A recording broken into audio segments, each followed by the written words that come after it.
Olá a todos, olá aos colegas, aos alunos, a todos aqueles que estão nos assistindo. Meu nome é Guilherme Machado, sou professor de Direito Civil e hoje iremos tratar de um tema muito relevante e que te atiça, aguça não só a curiosidade, mas o interesse de milhares de pessoas, que é a filiação. Então, trabalharemos a filiação hoje e a filiação é um tema muito atual. Por quê? Porque passou-se, os tribunais a dar uma ênfase maior a essas filiações no que tange as filiações socioafetivas, no que tange as filiações, por afeto. E isso gerou consequências ainda imensuráveis, porque de tão recente que é o tema, nós ainda não conseguimos vislumbrar o impacto dela futuramente. Só imaginar, mas na prática mesmo é muito difícil você dosar quais serão as consequências de uma parentalidade, de uma multiparentalidade, do reconhecimento da pessoa ter dois pais, ou às vezes duas mães, concomitantes, não são casos onde você tem a manutenção de um pai, uma mãe, um pai, se for uma relação homoafetiva ou heteroafetiva, e adicionar um pai, normalmente um pai, porque na grande maioria das vezes a mãe já sai da maternidade com o nome no registro de nascimento. Então, a maioria esmagadora dos casos de multiparentalidade é quando você adiciona o nome de um genitor ao certidão de nascimento. E isso gera inúmeras consequências, patrimoniais, psicológicas, relacionadas a alimentos, a herança. Então, como ficam essas coisas? São questões ainda muito controversas, muito discutidas, muito debatidas, mas elas se iniciam aqui, elas se iniciam no reconhecimento, elas têm origem, a multiparentalidade tem origem justamente no reconhecimento dessa filiação. Então é isso que vamos analisar, vamos lá. Nós iniciamos então o estudo da filiação fazendo uma análise histórica. É importante a gente entender que houve uma evolução muito grande da questão da filiação, do reconhecimento dessa filiação ao longo das últimas décadas. Quando a gente olha a tempos passados, a gente remonta num passado mais não tão distante, mas no século passado, a filiação era importante porque para a preservação do núcleo familiar, e o núcleo familiar era tudo. Havia um conluio aí de Estado e Igreja objetivando uma manutenção desse núcleo familiar tradicional. Mas qual que era o objetivo real disso? Manutenção do patrimônio. Eu sempre falo para os alunos, quando a gente olha para o passado e vê as alterações, as mudanças que foram sendo conduzidas pelo Estado e pela Igreja, e tem que ter em mente que essas alterações, elas sempre tiveram, não vou colocar sempre uma palavra forte, mas a sua grande maioria um cunho patrimonial. Então, qual que era o objetivo disso? Era manter o patrimônio da família dentro da família. Então, por isso, você desconsiderava filiações fora desse núcleo familiar, pela justamente manutenção desse patrimônio que, para a época, era o mais importante. Eram normas individualistas, normas patriarcais, que buscavam muito mais o ter do que o ser.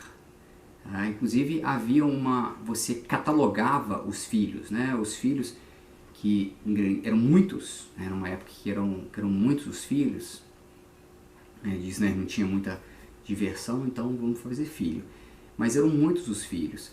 E havia um catálogo de filhos. Você tinha filhos legítimos, filhos ilegítimos e filhos legitimados. Você tinha filhos ilegítimos, você tinha os naturais e os espúrios.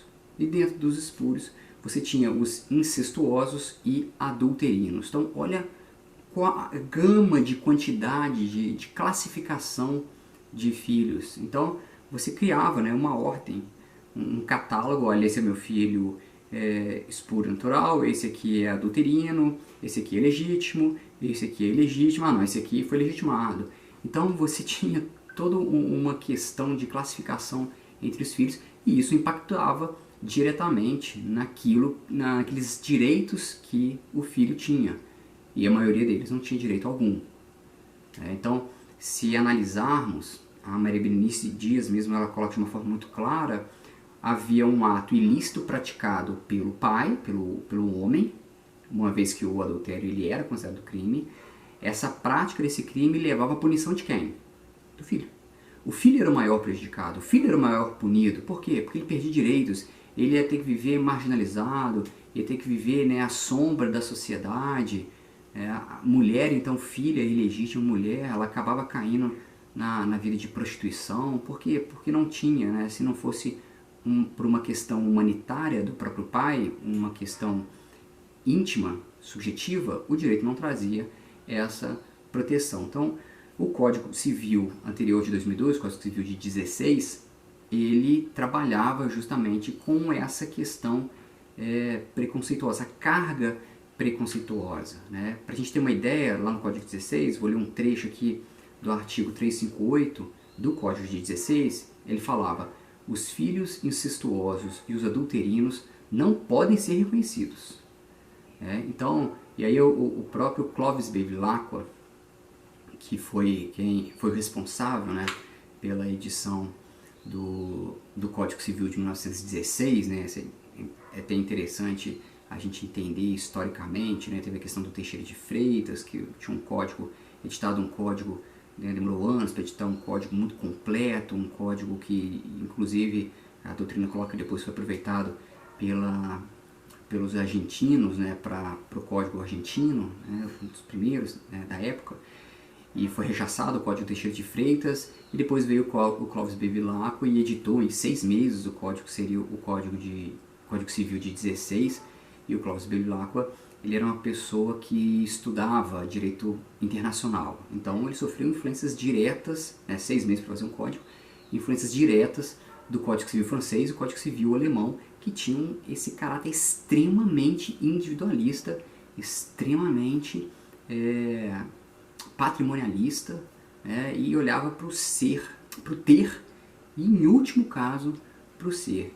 Então o próprio Clovis Bevilacqua, ele colocava, né, ele alertava: a falta é cometida pelos pais, a desonra recai sobre os filhos, a indignidade está no fato do incesto e do adultério, mas a lei procede como se estivesse nos frutos infelizes dessas uniões condenadas. Então o filho, ele herdava, né, uma mácula, ele herdava um crime que ele nunca cometeu, uma criança, um recém-nascido. Então ele carregava, né, essa maldição, essa infelicidade de ser um filho havido fora do casamento. Né? O filho era o grande perdedor. Em prol de quê? Pacificação. Em prol de um lar saudável. Em prol de um lar, né, harmonioso. Em prol de manutenção do patrimônio dentro daquela família. Esse é o principal objetivo. Então o objetivo era homem, e que fossem gerados filhos homens para manutenção desse patrimônio. A mulher era também marginalizada, era vista simplesmente como uma produtora de mão de obra, uma produtora de mais-valia, uma produtora de possibilidade de manutenção do patrimônio e só. Então, e como a mulher era a detentora do conhecimento de quem é o filho, quem não é o filho, então aqueles dentro do casamento havia uma presunção de paternidade, mas claro, ela podia ser questionada. Então, o objetivo, né, inicial nesse momento era a proteção do ser familiar e a proteção dos filhos legítimos, né, naquele catálogo lá, filhos legítimos e o legitimado. E durante muito tempo isso perdurou. Em 42, teve em 42 e 49 tiveram alterações que possibilitaram um reconhecimento daqueles filhos, mas com direito só a alimentos e a metade do que seria a herança. Só com a lei do divórcio, né, bem depois, é que possibilitou aí o herdeiro, né, receber aí a cota parte dele. Mas mesmo assim, ainda o Código Civil de 16, ele mantinha esse entendimento extremamente preconceituoso. E isso só foi se alterar, só foi chegar num patamar, né, ideal, onde? Com a Constituição Federal de 88. Então a Constituição de 88, ela tem lá justamente um artigo, né, na verdade é o parágrafo 6º do artigo 227, onde ele diz que todos os filhos eles são iguais, né? Não pode haver qualquer tipo de diferença. Então a gente tem um princípio da igualdade dos filhos ali, um princípio consagrado na Constituição. Então seja ele dentro do casamento, seja ele fora do casamento, seja ele feito por uma relação de união estável, seja uma família paralela, seja ele adotivo, seja ele consanguíneo, independente, é filho e ponto. O filho adotivo antigamente ele constava até que ele era adotivo, ele não era consanguíneo, então havia até essa diferenciação. Hoje não. Hoje, se você pega a certidão de nascimento de um filho consanguíneo ou de um filho adotivo, elas são idênticas. Não pode, nem não deve, não pode haver qualquer menção da família pretérita daquele filho, né? Adoção, eu vou trabalhar em um outro vídeo, uma outra aula. Então, se você estiver buscando alguma coisa relacionada à adoção, é só aguardar ou buscar aí o nosso vídeo. Mas a Constituição ela proibiu. A gente tem o princípio do melhor interesse da criança e o princípio da igualdade dos filhos, que trouxe uma equiparação completa. Você não pode diferenciar hoje de forma alguma os filhos, inclusive os filhos agora socioafetivos, né? O filho socioafetivo é aquele famoso filho de criação. A gente tem ainda muito, principalmente no interior do país, as mães, né, as famílias, elas acabavam aceitando ou pegando para criar o filho de uma vizinha, de uma conhecida, né, às vezes de uma empregada, e criava como se filho fosse ao longo de toda a vida, né, vivia como filho, chamava de mãe, e depois os filhos chamavam de netos e avós. A diferença era que não havia reconhecimento. E hoje isso acabou. Hoje isso é fácil o reconhecimento dessa socioparentalidade ou parentalidade afetiva para inserir essa pessoa, né, fazer justiça a essa pessoa que durante muito tempo ela foi tratada como familiar, mas na hora, né, de alimentos, na hora de herança, ela é colocada de lado. Por quê? Porque por melhor que seja a família, na hora de dividir dinheiro, sempre tem briga. Okay? Então vamos continuar aqui, voltando, né, ao ponto da Constituição e continuando a partir da Constituição Federal de 88. Então, a partir da Constituição de 88, a filiação ela tomou uma posição diferenciada, um reconhecimento diferenciado, um conceito diferenciado, né? Não mais aquele nascido dentro do casamento, mas a Constituição ela ampliou, né, isso de forma mais igualitária, mais justa. Então, quem que seria o filho, né? Quem é o filho? Quem faz jus, né, a esse reconhecimento? Todo e qualquer filho. A gente tem que entender que o seio familiar é o local ideal para o desenvolvimento de uma criança, uma vez que há um elo de dependência entre uma criança e os adultos, né? O ser humano ele é dependente, diferente de outros animais, cavalos, vaca, cachorro, gato, eles já nascem logo depois, dias depois do nascimento, já estão andando, já estão se alimentando, quase que de forma autônoma, mas o ser humano não. O ser humano é um animal muito dependente. E essa dependência, ela exige, né, das questões legais, exige da Constituição, do amparado normativo, uma proteção. E essa proteção ela é plena, é uma proteção integral. Então, é imprescindível que tenha, né, uma formação de uma criança dentro desse seio familiar, até por uma questão de identificação social. E esse seio familiar, ele não mais é adstrito ao casamento. Ele pode ser vinculado a um casamento, a uma união estável, a uma família monoparental, né? As famosas mães solteiras, né, que hoje em dia a gente vê demais, né, por um ato de covardia paterna. É muito fácil virar as costas para o filho e dizer que não quero mais, né? Então, esse conceito de apenas filhos nascidos fora do casamento, ele acabou, né? Então, hoje nós temos dentro da doutrina uma proteção integral à criança frente, né, à dignidade da pessoa humana, a questão psicológica, a questão protetiva, a questão psicológica, a questão material. Então, há toda uma rede de proteção que envolve a questão da filiação junto, né, com esse tratamento igualitário.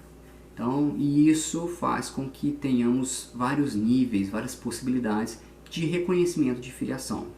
Há ainda uma presunção, né, de paternidade, o Código Civil trabalha ainda com essa presunção, mas ela não é mais absoluta. Né? Você pode requerer, seja judicialmente ou seja de forma voluntária, o reconhecimento dessa filiação. Então, vamos começar a analisar a questão do reconhecimento da filiação. Primeira coisa, quando a gente fala de reconhecimento de paternidade, né, reconhecimento de filho, reconhecimento de filiação, a norma legal incidente sobre isso. Então, quais são as normas? O Código Civil, do artigo 1607 e 1617, e a Lei de Investigação de Paternidade, que é uma lei de 92, a Lei 8560. É uma lei, a gente vai falar mais pra frente dela quando a gente falar sobre reconhecimento por DNA, né? É uma lei que veio aí para sanar ou para acalmar os ânimos de discussões doutrinárias e jurisprudenciais à época, mas a gente tem ainda o Código Civil e a Lei de Investigação de Paternidade ainda é válida, ok? Como é que é feito esse reconhecimento? Então, o reconhecimento de filho havido fora do casamento, ele pode ser feito individualmente, né, de forma conjunta ou separada pelos pais. E não há mais distinção entre filhos legítimos e filhos ilegítimos, como a gente tinha no Código Civil de 16. Com relação à maternidade, né, como a maternidade ela já consta no termo de nascimento, hoje a criança não sai mais, né, assim, uma certidão de nascimento, ela pode ser contestada. Como é que você vai, por que uma mãe vai contestar a maternidade? Aqueles casos de novela, né, que a gente está acostumado a ver, Nazarés da vida, de roubo de criança, rouba a criança ou troca a criança na maternidade. De vez em quando a gente vê aí num jornal, no Fantástico da Vida, que as crianças foram trocadas. Então, nesse caso, você pode contestar a maternidade, contestar a filiação por parte de mãe, mas é raríssimo, né? Raríssimo. Tanto que quando acontece a gente vê na televisão e quando acontece até vira assunto de novela. Tá? Então isso é um fato muito raro, mas pode acontecer e para isso é possível a contestação da maternidade, está lá no artigo 1608 do Código Civil. Sim, é uma norma aplicada de forma assim, rara, não são todos os ordenamentos que possuem, porque é uma presunção de que a maternidade é sempre certa, né? Então é um princípio de que a maternidade é sempre certa, então há uma presunção com relação a isso, ok? Então, como a filiação da mãe é considerada sempre certa, a gente trabalha sempre, quando a gente fala de filiação, de reconhecimento, a gente fala de reconhecimento de paternidade, porque a paternidade ela não é certa. E esse reconhecimento dessa paternidade ela pode se dar de duas formas: voluntária, ou que a gente chama de perfiliação, é mais comum achar o termo perfiliação do que voluntária, principalmente o pessoal que vai fazer provas de concurso, provas da ordem, e o reconhecimento judicial, que é um reconhecimento forçado. Então, começando aí pela perfiliação ou reconhecimento voluntário. Isso consta lá no artigo 1609, onde ele consagra quais as formas de reconhecimento voluntário que são possíveis. Então, para a gente entender, você que está com o seu código aí, segue com a gente. Lembrando que isso constava lá no artigo 1º da Lei 8560 de 92 e agora está no Código Civil, as normas migraram para um diploma só. O primeiro, no registro de nascimento, que é o mais comum, normalmente é o pai que leva o registro, é o pai que leva a registro, porque a mãe costuma estar hospitalizada ou debilitada de forma a não conseguir realizar esse registro, por escritura pública ou escrito particular, a ser arquivado no cartório de registro de pessoas naturais. Então você pode ir lá no cartório, também há modelos, se você buscar um cartório de registro de pessoas e falar que quer fazer um reconhecimento. Tem até modelos prontos para reconhecimento de paternidade. Tá? Da mesma forma, né, a multiparentalidade também vai ser feita lá no cartório, também já tem modelo, já disciplinado pelo CNJ, né, que é o órgão regulador aí dos cartórios extrajudiciais, por testamento legado ao codicílio, ainda que a manifestação seja incidental. Então é importante aqui o que? Você pode fazer reconhecimento pós-mortem. Então, num testamento, você faz a sua divisão de bens, né, dentro do que é possível, dentro daquela parte possível de ser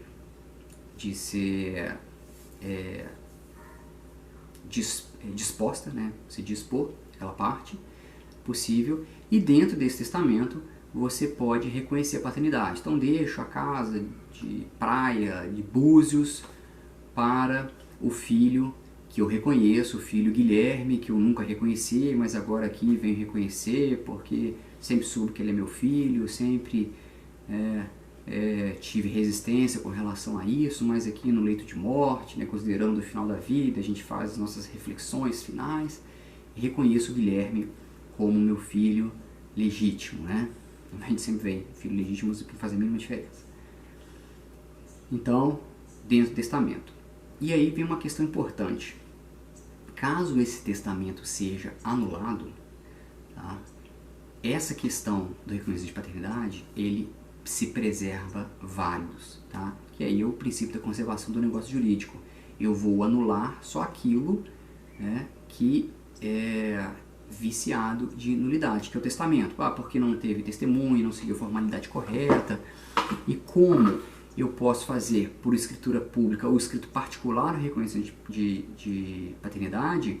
A partir do momento que eu faço um testamento, se as formalidades não valeram, né, há reconhecimento de paternidade, que não precisa de formalidade, precisa só que seja feito no escrito particular, ele será levado a efeito e terá validade. Então, mesmo você não reconhecendo o testamento, você reconhece, você aproveita a parte da reconhecimento de paternidade dentro daquele testamento, ok? Não se anula tudo. E por manifestação direta, né, inciso 4, por manifestação direta ou expressa perante o juiz, investido no cargo, ainda que o reconhecimento do filho não seja o objeto único e principal do ato que o contém. Então, imagina a seguinte situação: você está sendo ouvido como testemunha numa ação de despejo, e na hora de te ouvir como testemunha, né, tá lá me ouvindo, né, vou colocar eu, estava sendo ouvido como testemunha numa ação de despejo, e no meio, né, das minhas declarações lá em juízo, eu falo, deixo escapulir, porque a vizinha com quem eu tive um filho, mas até hoje eu não reconheci, eu não vou reconhecer tão cedo, por mais que ele seja minha cara e eu saiba que ele é meu filho, acabou. É suficiente. Tá? Aquele termo, aquele ato, ele vai ser utilizado para um reconhecimento de paternidade. Né? Ali já houve um reconhecimento voluntário, ok? Mas aí você vai precisar transformar ele numa alteração registral, mas ali já se encerrou, ok? Então, a gente nota que o reconhecimento de paternidade, ele não precisa de formalidades, ele pode ser feito de forma simples, né? O mesmo que dentro de uma declaração, num testemunho, de uma ação que não tem nada a ver com paternidade, seja dentro de um testamento também, onde você reconhece e depois o testamento é reconhecido nulo, não faz diferença, ok? Essa paternidade também, ela pode ser reconhecida anterior ao nascimento, né? Então eu posso reconhecer a paternidade de um nascituro, então antes, né, eu posso já reconhecer, e isso depois vai ser levado à frente, ok? Isso corrobora a teoria concepcionista, né, de que o nascituro já é pessoa humana, já é sujeito de direitos. Tá? Então ali ela já incorpora aqueles direitos, ela já possibilita inclusive fazer uso, né, representado fazer valer o seu direito através de representação, obviamente, né, para esse reconhecimento de paternidade. Importante que o reconhecimento de paternidade ele é irrevogável.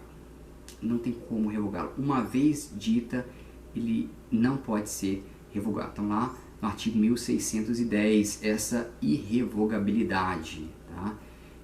Isso também vai se aplicar à paternidade socioafetiva. Então, você declara, você faz a declaração, né, reconhece socioafetivamente um filho, a alteração registral e depois, né, você se arrepende, porque entrei em conflito depois com aquele meu filho de criação, a gente brigou e eu falei que também que eu não quero mais ele como filho, eu vou lá e vou revogar, o famoso, né, vou deserdá-lo, né? Não tem como, não tem como. Não tem como revogar mais esse reconhecimento de paternidade, tá? Depois eu vou deixar aí até para vocês um número aí de um julgado, tá? Do TJ de São Paulo nesse sentido, ok? Vamos lá. Importante lembrar aqui que o ato de reconhecimento de paternidade, ele é ato formal, né? Se a gente for analisar, ele exige uma formalidade e ele é unilateral, ele não depende, né, da anuência em tese de qualquer outra pessoa. Então, você simplesmente, eu não posso solicitar autorização para reconhecer a paternidade de alguém, ok? E é ato jurídico stricto sensu, tá? Ou seja, em sentido estrito. O que quer dizer isso? Vamos lá. Importante aqui a gente lembrar que o reconhecimento de paternidade ele é ato jurídico unilateral e formal, não solene, mas ele exige uma formalidade, uma certa formalidade.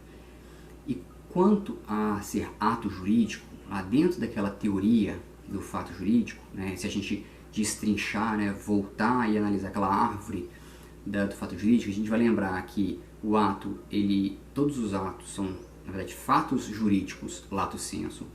Os fatos jurídicos lato sensu, ou seja, aqueles que importam para o direito, eles se subdividem em ato jurídico lato sensu e fato jurídico stricto sensu. Okay? O fato jurídico stricto sensu são aqueles que ocorrem independente da intervenção humana, né? Então vai caso fortuito, força maior, morte, nascimento, né? Eles podem ser por força da natureza ou não. Mas o que para a gente importa são os atos jurídicos lato sensu. Os atos jurídicos lato sensu, que são aqueles realizados com a interferência da vontade humana, eles vão se subdividir em ato jurídico stricto sensu e negócio jurídico, né? Há doutrinadores que ainda inserem a questão do ato-fato, né? Seguem a teoria do Ponce de Miranda, mas aqui não é o que a gente quer analisar. A gente vai se ater aqui ao ato jurídico stricto sensu e ao negócio jurídico. O negócio jurídico por si só, a gente, pelo próprio nome, ele já diz, né? Você consegue negociar os seus efeitos. Para que ele se realize, é necessário vontade humana e os efeitos advindos dessa vontade, desse ato, eles podem ser negociados, né? O exemplo são os contratos, né? Mais clássico. E do outro lado, como ato jurídico lato sensu, nós temos também o ato jurídico stricto sensu. O que é o ato jurídico stricto sensu? É um ato jurídico que depende da vontade humana, mas os seus efeitos eles não podem ser mitigados, não podem ser negociados. Os efeitos são aqueles que virão automaticamente por implemento, por impositivo legal. E o reconhecimento de paternidade, ele se encontra como ato jurídico stricto sensu. Por quê?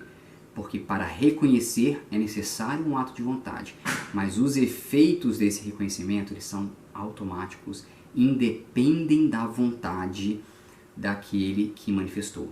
Então, eu não posso falar, olha, reconheço a paternidade do Guilherme só para colocar o meu nome no registro de nascimento dele.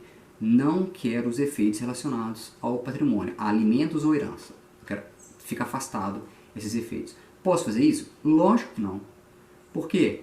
Ato jurídico stricto sensu, okay? Em sentido estrito. Então, isso é muito importante Por quê? Porque todas as consequências jurídicas desse ato, eles acontecerão independente da vontade daquele que manifestou. Okay?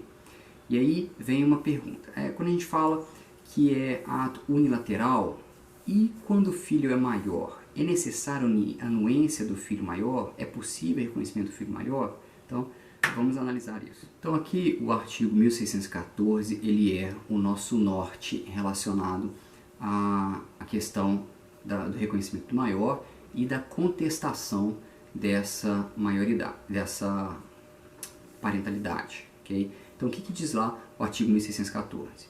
O filho maior não pode ser reconhecido sem o seu consentimento e o menor pode impugnar o reconhecimento nos 4 anos que se seguirem à maioridade. Então, a primeira coisa, o fato do filho maior precisar anuir com a parentalidade, com o reconhecimento da parentalidade, faz com que esse ato seja bilateral? Que o reconhecimento da paternidade seja um ato bilateral? A maioria esmagadora da doutrina entende que não. Tá? O reconhecimento é um ato, a anuência é um ato protetivo concedido ao maior, tá? Uma questão de proteção, porque o reconhecimento ele continua sendo unilateral. Eu não preciso de autorização para reconhecer a paternidade. A paternidade já está reconhecida. Olha, já é meu filho. Agora você, maior, decide se quer inserir ou não, né, a paternidade no registro. É um ato seu agora. Então, para sua proteção, o direito permite que você rechace ou aceite, mas não é considerado um ato bilateral. E a segunda questão, o prazo de 4 anos, que é um prazo decadencial de 4 anos, porque trata-se de direito potestativo, para ele impugnar o reconhecimento, ele conta da maioridade, né, ou emancipação. Então aí a gente já tem uma decisão do STJ, vou colocar para vocês aí, no recurso especial 1259.703 do Mato Grosso do Sul, né, uma decisão de 2005, que entende o quê? Como a verdade biológica, né, a busca pela verdade biológica é um direito da personalidade, e os direitos da personalidade são imprescritíveis, então não se aplica esse prazo. Okay? Então, o prazo para você contestar a filiação, ele não decorre, é imprescritível, então não vale, ok? Por uma questão, né, de dignidade da pessoa humana, direitos da personalidade, né, que está um vinculado ao outro. Na verdade, a dignidade da pessoa humana, ele é justamente a base, né, dos direitos da personalidade, é de lá que a gente tira esse rol exemplificativo, nunca taxativo, de direitos da personalidade, e os direitos da personalidade são imprescritíveis, né? Então essa contestação ela pode ser feita a qualquer momento. Okay? E aí, mais 2 questões que a gente precisa elucidar aqui. Primeiro, o ato de reconhecimento do filho, ele é incondicional. O que quer dizer isso? Ele não aceita termo ou condição. Ou seja, se eu, por exemplo, se eu escrever lá através de um documento particular, reconheço o meu filho quando a mãe dele morrer. É possível isso? É possível, mas será considerado nulo toda a parte da condição do termo e será reputado válido a parte do reconhecimento da paternidade. Igualzinho é feito lá no caso do testamento. A parte que é ilegal, a parte que é contrária ao dispositivo de lei, ela vai ser considerada nula e eu vou aproveitar a parte relacionada ao reconhecimento da paternidade. Okay? Então, nesses casos, termo ou condição, eles são nulos e se aproveita aqui pelo princípio da conservação do negócio jurídico, mesmo que a gente utilizou lá na questão do testamento, para valer esse reconhecimento da paternidade. E a segunda questão, que é uma questão mais não complexa, mas muito questionável, e aí pode até parecer de vista de inconstitucionalidade, é o artigo 1611 do Código Civil. O que ele diz? O filho havido fora do casamento e reconhecido por um dos cônjuges não poderá residir no lar conjugal sem o consentimento do outro cônjuge. Então, o que quer dizer isso? Se eu tenho um filho fora do casamento, né, não reconhecido, e aí o reconheço e quero trazer para dentro da minha casa, eu só vou poder trazer o meu filho para dentro da minha casa se houver anuência do outro cônjuge. Okay? Então aí é uma discussão muito grande, porque em tese gera uma discriminação entre filhos, uma quebra da igualdade entre filhos, né, uma igualdade até constitucional, na questão do melhor interesse da criança, da proteção. Então nisso há uma dissidência doutrinária, mas parte da doutrina, né, a grande parte da doutrina entende que é inconstitucional, que não deve ser aplicado esse artigo, e parte da doutrina, a gente tem, por exemplo, o Pablo Stouzy, que entende que não, pode ser aplicado, mas deve haver uma ponderação, uma análise do caso concreto, deve ser aplicado com razoabilidade, né, tem que ser justificado. Por quê? Porque ali você tem também uma questão de direito à intimidade do outro cônjuge. Então, há aí uma zona nebulosa com relação à aceitação desse artigo ou não, mas a tendência é que se busque justamente esse entendimento do Pablo Stouzy, no sentido de você buscar uma razoabilidade na aplicação, uma justificativa para a negativa, né, e eventualmente até judicialmente questionar essa questão. E para finalizar, né, a questão do casamento. Se o casamento, assim como um testamento, assim como a questão da condição, se for reputado nulo, se ele for anulado, nada disso interfere na questão da filiação. Que por mais que haja que o filho nascido na constância do casamento presume-se filho dos dois, a nulidade do casamento não vai gerar efeitos aí na esfera da criança. Okay? Encerrado o reconhecimento voluntário, que a gente acabou de analisar, há também o reconhecimento judicial, que é um reconhecimento forçado, um reconhecimento coativo daquele pai que não reconheceu o filho, ele covardemente ele fugiu da responsabilidade de criar, de dar não só amparo financeiro, mas também amparo afetivo para aquela criança. Então, você pode buscar judicialmente esse reconhecimento. Então, você pode forçá-lo a esse reconhecimento. Então, qual que é o rito do reconhecimento de paternidade? É um antigo rito ordinário e atualmente, no Código de Processo Civil de 2015, é o rito comum. Qual que é o prazo para se buscar esse reconhecimento de paternidade? Ele é imprescritível.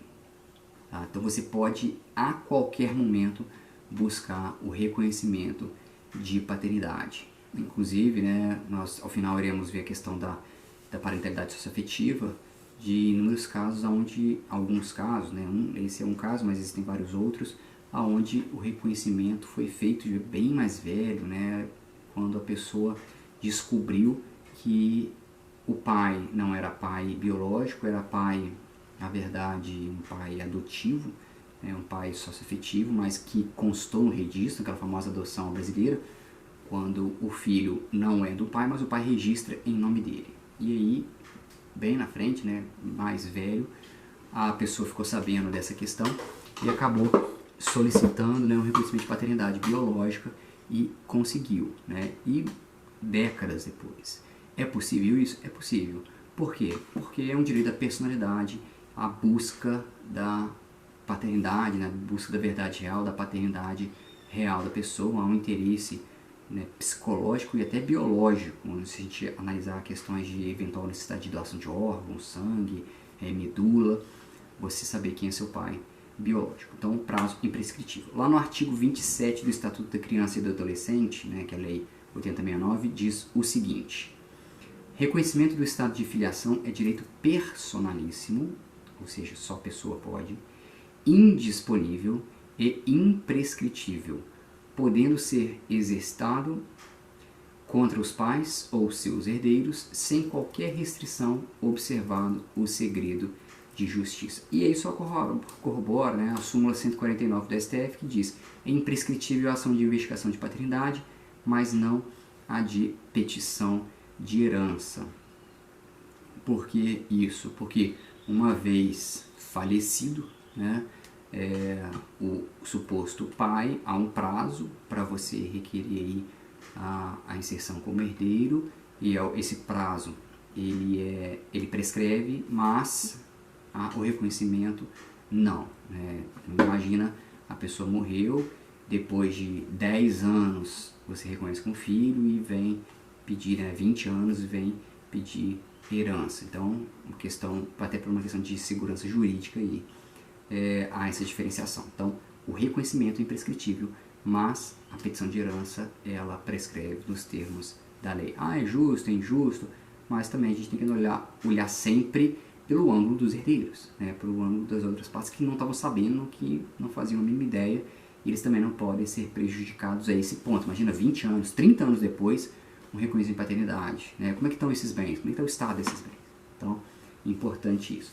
Qual que é o foro para apreciar essa ação investigatória? Então, a ação investigatória é uma ação pessoal, é o foro do domicílio do réu, está lá no artigo 46 do Código de Processo Civil, salvo se o reconhecimento de paternidade ele for cumulado com a ação de alimentos, que é basicamente sempre.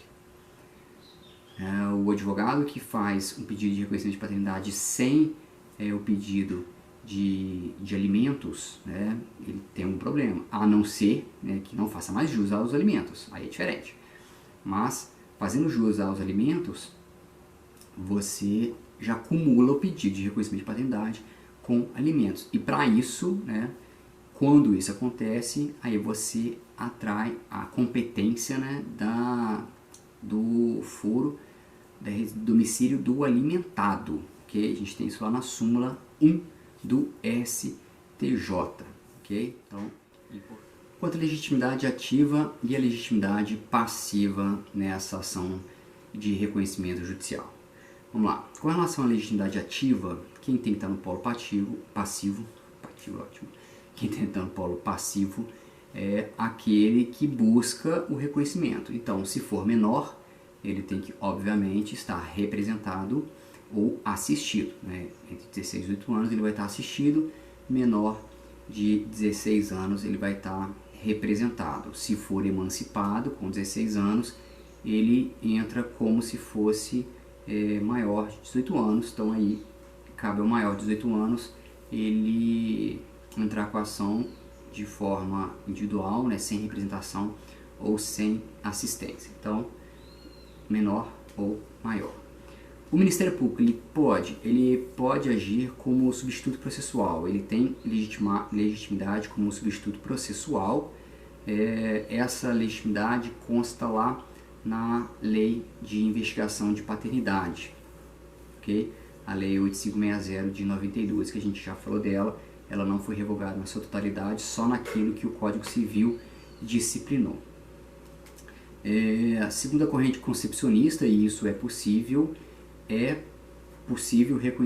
pedido de reconhecimento de paternidade por parte do nascituro, logicamente representado pela mãe. Okay?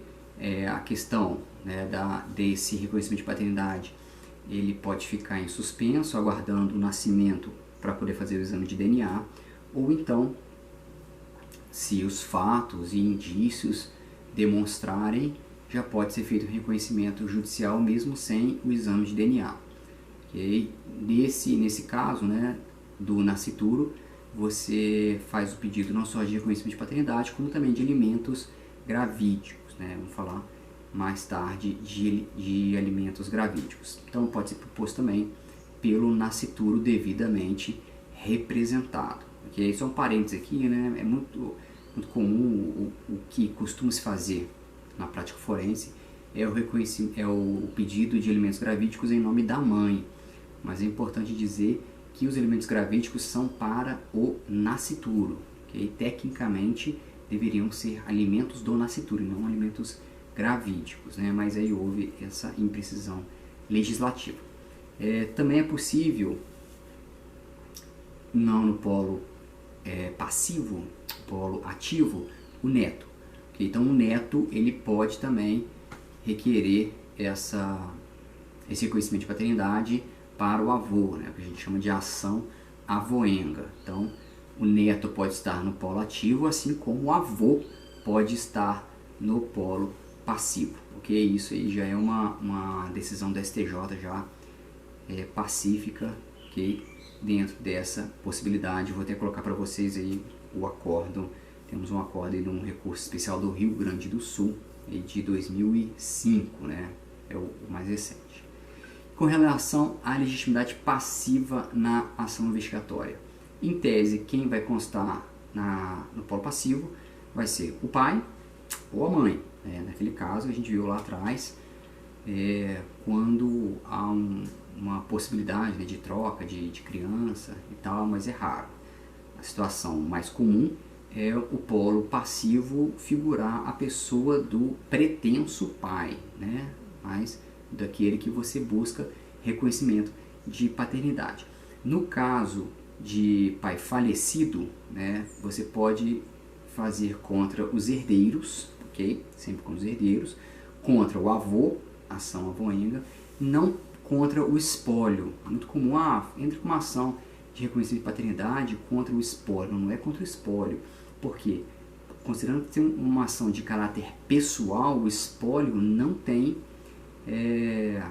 personalidade, ok? Ele não tem personalidade jurídica, é um ente despersonalizado, assim como a massa falida. Tá? Vamos lá. Se não houverem herdeiros, né? Então, se não sobraram herdeiros, que é um reconhecimento de paternidade, mas não sobrou herdeiro, não sobrou ninguém, e existem bens, e esses bens vão para quem? Quando possuem bens, a morte, né, a pessoa, né, o suposto pai, sofreu um pequeno falecimento, então ele possui bens. Para onde vão esses bens? Vão para o Estado, né, para o município ou para a União, dependendo de quais são. Então a ação será proposta contra o Estado ou contra a União, ok?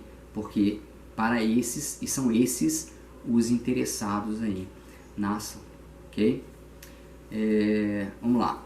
Prova. Quais são os meios de prova possíveis? Então, a prova mais aceita, a prova cabal, tida como prova principal e irrefutável, é o exame de DNA. Okay? O exame de DNA, inclusive, que antigamente, né, houve uma discussão muito grande, pode ser feito exame de DNA, não pode ser feito exame de DNA, isso atenta contra a intimidade, isso atenta contra a dignidade do suposto pai, e ele ser obrigado a prestar exame de DNA. Então, durante muito tempo houve esse conflito de interesses, né, o interesse da criança com a intimidade do suposto pai, e o próprio STF reconheceu que o pai, né, o suposto pai, não podia ser obrigado a fazer o exame de DNA, e aí começou a construção de um novo entendimento. Qual? Olha, começou em primeira instância, isso foi subindo até chegar no STF, foi chancelado pelo STF, no sentido de que, olha, você até pode recusar. Você pode até dizer que não vai, pela sua integridade física, pela sua intimidade, não vai fazer o exame de DNA. Mas a sua recusa será considerada como uma presunção de paternidade. E aí, coloca o pai numa sinuca de bico. Se ele sabe que é o pai, se ele faz, ele acusa como o pai, porque vai fazer, e se ele recusa, presume-se que ele é pai. Então, isso foi uma forma fácil, inteligente, de proteger essas crianças contra essa recusa arbitrária aí dos pais. E posteriormente, né, depois desses avanços jurisprudenciais, diria até que foi uma antecipação legislativa em 92, com a lei da investigação de paternidade, foi positivado essa presunção. Então hoje é uma presunção de paternidade, mas uma presunção legal, o que traz mais segurança, porque antes ficava na mão do magistrado. Por mais que fosse pacífico esse entendimento, não era obrigatória a sua aplicação porque jurisprudência não vincula, né, a decisão do magistrado. Então, nesse caso, houve uma positivação, essa antecipação legislativa ela foi positivada e hoje a gente tem essa presunção de paternidade já positivada em lei específica, tá? A Lei 8560 de 92. Okay? Quem pode contestar essa paternidade? Lá no artigo 1615, ele diz que qualquer pessoa que tenha justo interesse. Justo interesse, o que é justo interesse? E aí a gente começa a questionar, a pensar o que é justo interesse. Justo para mim interesse é uma coisa, para você é outra. Inicialmente a ideia de justo interesse é um interesse patrimonial, é um interesse financeiro. Então, né, seja o cônjuge, o companheiro, ele poderia questionar essa ação de investigação de paternidade, ou outros filhos poderiam contestar, porque haveria ali um interesse financeiro e isso seria um justo motivo. Mas aí, em 2016, o STJ, no informativo 578, ele reconheceu como o justo motivo por a contestação de uma herdeira, de uma viúva que não era herdeira. Por quê? Porque nessa decisão, o STF entendeu que o conceito de justo interesse é um conceito muito mais abrangente que simplesmente questões patrimoniais, questões de ordem econômica. É um conceito jurídico determinado. Justo interesse, lá atrás, no passado, podia ser só econômico, mas quando a gente traz para os dias de hoje, esse justo interesse tem que ser revisto. Isso é uma técnica legislativa brilhante, né? Tanto que, fazendo um parêntese aqui, o Código Civil foi construído sobre 3 princípios, 3 diretrizes, que o professor Miguel Reale brilhantemente conceituou como socialidade, eticidade e operabilidade. Dentro da socialidade, eticidade, operabilidade, dentro da operabilidade, você tem 2 viés.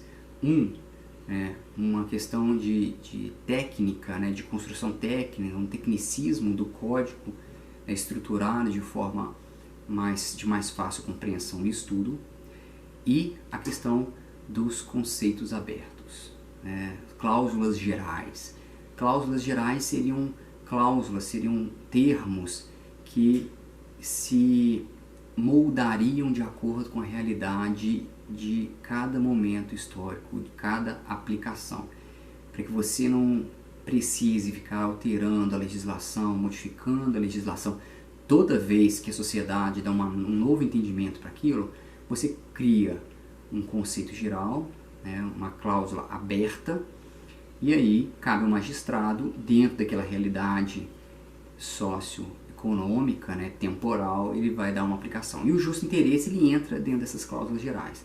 Então, hoje, o justo interesse, ele tem um viés não só vinculado à ordem econômica, mas também à ordem moral. Então, nesse caso, a viúva contestou porque atentava contra a moral dela, dentro da opinião dela, dentro do que ela acreditava. O reconhecimento de um filho fora do casamento era dizer que o marido dela, que para ela era uma pessoa ímpar, correta e honrada, teve um relacionamento extraconjugal e isso afeta a moral dela também. Aquela questão, ela sai de viúva do marido perfeito para corno, para mulher traída. Então há uma questão moral ali envolvida na situação, há uma questão moral que ela quer resolver, que ela quer contestar, porque ela acredita que aquilo é uma mentira, ou que aquilo é uma farsa. Então há interesse, mesmo no patrimonial, há um interesse moral, da viúva em dizer que o suposto pai, que seria o ex-marido dela, ele não teve uma relação extraconjugal e não é o pai daquela criança, ok? Então essa é uma decisão aí do STJ de 2016, vou colocar isso para vocês aí, ok? E para a gente encerrar, antes de entrar na questão da parentalidade socioafetiva por investigação judicial, processo investigatória, a questão dos alimentos. Os alimentos, Cabe pedido de alimentos? Claro que cabe pedido de alimentos, mas a partir de quando serão devidos esses alimentos? A partir da sentença? A partir da citação? Né? Então, mas o exame demorou, né? O reconhecimento demorou 1 ano, né? Mas não vai valer, não vai pegar para esses alimentos anteriores, né? Vale para alimentos desde o nascimento. Então, qual que é o entendimento? Então está lá na súmula 277 do STJ. Julgada procedente a ação de investigação de paternidade, os alimentos são devidos a partir da citação. Então, o marco inicial para os alimentos numa investigação de paternidade, né, num reconhecimento de paternidade judicial, é a citação. Okay? Os alimentos anteriores, os alimentos, né, antes do reconhecimento, eles são perdidos. Okay? Você vai fazer jus a partir da citação e não da sentença. Okay? Isso para quê? Para dar um tratamento igualitário. Porque o filho reconhecido voluntariamente, né, ele faz jus aos alimentos provisórios desde a citação na ação de alimentos. Então, uma questão de tratamento igualitário, uma questão constitucional, né, que está lá no artigo 227, parágrafo 6º, né, que eu já falei para vocês no início, aí, quando a gente começou a falar sobre parentalidade, para uma questão de tratamento constitucional igualitário, também a partir da citação. Com relação a alimentos gravídicos, tá? Gravídicos também é possível se acumular a ação de investigação quando o requerente é nascituro com alimentos gravídicos. Okay? Não é necessário o reconhecimento de paternidade para requerer alimentos gravídicos, porque os alimentos gravídicos eles são concedidos se há uma presunção de que ele é o pai, se os fatos e circunstâncias dão indícios de que aquela pessoa é o pai. Guilherme, mas se ele não for pai? E se depois, quando a criança nascer, fizer o exame de DNA e descobrir que ele não é o pai? Cabe indenização, não cabe indenização? Isso eu vou analisar quando eu falo de alimentos, ok? Aqui não, porque eu entro aí na questão dos alimentos gravídicos um pouco mais de profundidade. Então aqui a gente encerra os alimentos e passamos aí para parentalidade socioafetiva e multiparentalidade. Vamos lá, para a gente analisar a parentalidade socioafetiva dentro da ação investigatória, vamos analisar a seguinte situação. A pessoa, né, um casal com um filho, e esse filho viveu 30 anos acreditando que aquele era o pai. Quando o pai faleceu, a mãe, por razões emotivas, psicológicas, e no fim da vida a gente acaba ficando mais arrependido das coisas que a gente fez, dos segredos que a gente tem, e aí para morrer, né, vendo a morte do marido, para tentar morrer com a consciência limpa, ela fala pro filho: olha, o seu pai, ele não era seu pai, biológico. E aí, aquele filho, né, depois de 30 anos, lembrando que a ação de investigação de paternidade é imprescritível, ele busca quem que é o pai biológico dele e vai atrás do pai biológico e entra com uma ação de reconhecimento, né? A mãe indica quem que é, ele vai atrás, faz o exame de DNA e reconhece que aquele pai é pai dele. E aí você leva isso para o judiciário e aí questiona: e agora? 30 anos como filho e você descobre um vínculo biológico. Esse vínculo biológico, ele tem o condão de desfazer, né, de destituir todo esse vínculo afetivo de 30 anos de criação desse pai.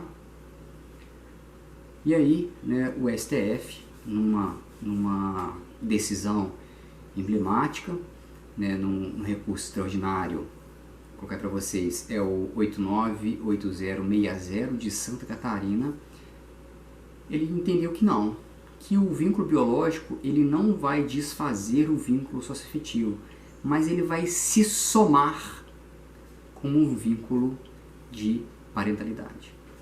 Então ali você possibilitou a inserção de um novo vínculo dentro de alguém que já possuía vínculo de pai e mãe. Então, essa pessoa passou a ter dois pais, um pai socioafetivo e um pai biológico e uma mãe biológico. E aí você tem a caracterização da multiparentalidade.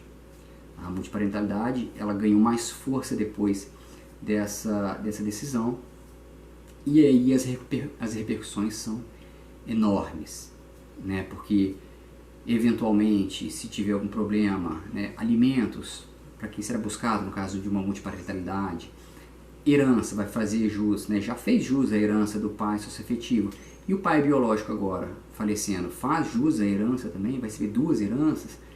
Inclusive, à época, o ministro Barroso, ele levantou essa questão muito importante. Olha, as questões patrimoniais, os reflexos patrimoniais referentes à sucessão, eles serão analisados quando surgir o problema e não agora. A questão ali era somente a questão do vínculo da socioafetividade, ok? Com relação ao exame de DNA, né, há uma questão importante aqui que precisamos colocar, que é a obrigatoriedade do exame de DNA. Né? Como eu disse mais anterior, né, esse exame de DNA, e a partir do momento que surgiu, né, da existência do exame de DNA, os reconhecimentos de paternidade antes eram feitos através de testemunhas, através de outros meios de prova, né, bilhetes, cartas, mensagens, né? Isso ainda continua servindo como meio de prova, mas o exame de DNA, ele por si só já é suficiente. E aí teve a questão da obrigatoriedade, não obrigatoriedade, e houve, né, uma decisão posterior de que não seria possível obrigar o pai a fazer um exame de DNA, mas a recusa dele configuraria presunção, né? Isso foi para o STF, o STF reconheceu isso na súmula 301, né? Até ler para vocês, ó. Em ação de ação investigatória, a recusa do suposto pai a submeter-se ao exame de DNA induz presunção iuris tanto de paternidade. Presunção iuris tanto, presunção relativa. Aceita a prova em contrário. Qual vai ser a prova? O exame de DNA. Okay? Depois, houve uma alteração legislativa, né? A própria Lei 8560 de 92, lá no artigo 2º, fala que não é obrigatório o exame de DNA, mas a recusa do suposto pai ao exame de DNA, ele gera uma presunção de que é pai, uma presunção que vai aceitar prova em contrário com um exame de DNA. E aí uma questão que se levantou, né, que ainda se levanta, é aquelas pessoas que tiveram o processo arquivado, o não reconhecimento de paternidade, né? O processo foi arquivado pelo não reconhecimento da paternidade por ausência de provas. Essas pessoas, e o processo já teve coisa julgada, né? Já teve trânsito julgado, já fez coisa julgada. Essas pessoas, elas podem hoje, com o DNA, pedir uma revisão, rescindir a coisa julgada para fazer um exame de DNA. Então isso foi questionado, eu vou colocar para vocês, o STF também já decidiu, o STF aí no recurso especial, o STJ, desculpa, no recurso especial 226436 do Paraná em 2002, tá? Entendeu que sim, que é possível você rescindir a coisa julgada, porque a justiça justa, ela deve prevalecer em razão da justiça segura. Aí você tem uma ponderação de princípios, e a busca, né, pela verdade real é um direito da personalidade que está diretamente vinculado com a dignidade da pessoa humana. Então essas questões, elas são muito maiores do que a coisa julgada, e aí a gente tem aquela proteção, o ato jurídico perfeito, a coisa julgada e o direito adquirido. Então aí a gente tem uma rescisão da coisa julgada e uma exceção a esta regra, é uma regra até constitucional. Então temos lá o enunciado 101 da Câmara da Justiça Federal, na primeira jornada de direito civil, que diz: a restrição da coisa julgada oriunda de demandas reputadas improcedentes por insuficiência de provas não deve prevalecer para inibir a busca da identidade genética pelo investigado. Então tem que sempre lembrar, é sempre quando ocorre por insuficiência de provas. Só nesse caso, isso é requisito. Okay? Então, foi arquivado, né, por insuficiência de provas, aí pode rescindir. Claro que isso, entre os civilistas, né, é unânime, entende que isso é importantíssimo. Já entre os processualistas, né, que entendem que a segurança processual, a segurança jurídica, ela deve ser maior, há muita controvérsia, mas já bateu-se o martelo em cima dessa questão aí. Uma observação importante, para a gente encerrar a questão da filiação, é uma observação feita até pelo Flávio Tartucci, onde ele coloca que dentro essa ponderação, por mais que os processualistas eles não estejam de acordo, mas essa ponderação de princípios, né, esse conflito principiológico, ele encontra resguardo, né, é de tamanha importância que encontra resguardo inclusive agora no novo Código de Processo Civil, né, o Código de Processo Civil de 2015. Você tem lá no artigo 489, parágrafo 2º, né, do novo Código de Processo Civil, que trouxe justamente, né, essa técnica de ponderação desenvolvida pelo Robert Alexy, tão importante, né, no caso de colisão de princípios, né, essa questão da otimização, ponderação de princípios, ok? Então, dá uma olhada lá, artigo 489 do Código de Processo Civil.